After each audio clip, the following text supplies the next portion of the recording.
Saudaraku, Komisi Pemberantasan Korupsi atau KPK menegaskan nasib Gubernur Sumatera Utara Bobi Nasution atas keterlibatannya dalam kasus dugaan korupsi proyek jalan di wilayahnya. Kini masih menunggu hasil putusan dari Pengadilan Tipikor Medan. Berikut informasi selengkapnya. Saudaraku, Komisi Pemberantasan Korupsi atau KPK menegaskan bahwa nasib Gubernur Sumatera Utara Bobi Nasution dalam dugaan keterlibatan kasus korupsi proyek jalan di wilayahnya masih menunggu hasil akhir persidangan di Pengadilan Tipikor Medan. PLT Deputi Penindakan dan Eksekusi KPK Asep Guntur Rahayu menjelaskan bahwa lembaga anti rasuah belum dapat mengambil langkah lanjutan karena proses hukum terhadap para terdakwa masih berlangsung. Ia menyampaikan bahwa KPK akan menunggu hingga persidangan selesai untuk mendapatkan laporan lengkap mengenai hasilnya. Asep yang juga menjabat sebagai Direktur Penyidikan KPK menegaskan, putusan pengadilan yang telah berkekuatan hukum tetap atau ingkrah akan menjadi dasar utama bagi lembaga tersebut dalam menentukan langkah selanjutnya.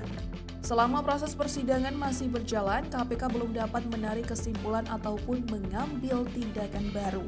Setelah putusan final keluar, Jaksa Penuntut Umum atau JPU akan menyusun laporan lengkap mengenai fakta-fakta yang terungkap di persidangan.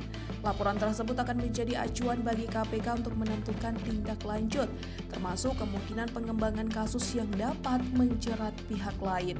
Saat ini persidangan kasus korupsi di Dinas Pekerjaan Umum dan Penataan Ruang atau PUPR Sumatera Utara telah memasuki tahap pembacaan tuntutan di Pengadilan Tipikor Medan.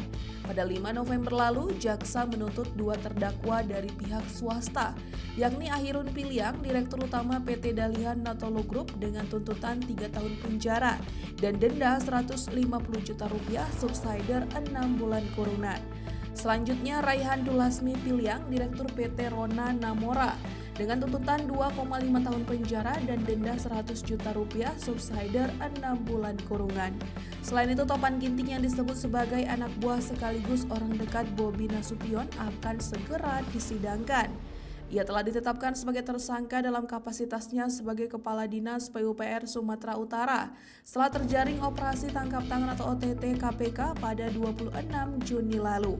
Topan sebelumnya dilantik sebagai Kadis PUPR Sumut oleh Bobi Nasution pada 24 Februari. Setelah sebelumnya menjabat sebagai Kepala Dinas PU Kota Medan dan PLT Sekda Kota Medan ketika Bobi masih menjabat sebagai Wali Kota Medan. Dalam perkara ini, KPK mengungkap adanya dugaan suap terkait 6 proyek pembangunan jalan dengan total anggaran mencapai Rp231,8 miliar. Selain Topan, KPK juga menetapkan 4 tersangka lain, di antaranya Rasulia Fendi Siregar, Kepala UPTD Gunung Tua, dan Helianto atau PPK Satker PJN Wilayah 1 Sumut.